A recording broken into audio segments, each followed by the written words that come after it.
After 5 years ay ibabalik na muli ang taonang anthology series na kinagis na ng gawin ng ating longest running noontime show, Eat Bulaga Lenten Special sa paggunitayan ng Semana Santa.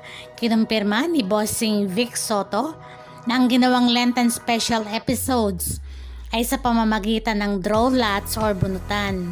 Ika ni Bossing, nagbunutan kami kung Group A, Group B or C at pinagsama-sama ang lahat ng nakabunot ng magkakaparehong letters para fair.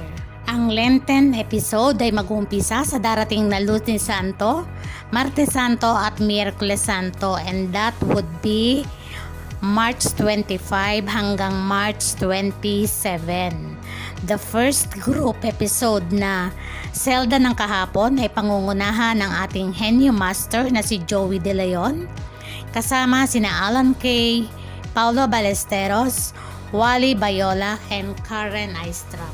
Samantala, sa araw naman ng Martes Santo ay Love Thy Neighbor episode na gagampanan ni Tito Soto, Jose Manalo, Maine Mendoza, Riza Madison, and Shara Soto.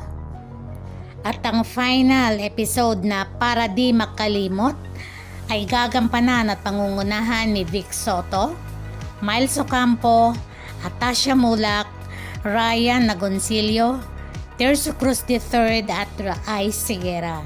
Ang Holy Week Lenten Special ay magsisilbing unang pagganap ni Karen Aistrap at Atasha Mulak. So sa buong cast, congratulations sa inyong lahat.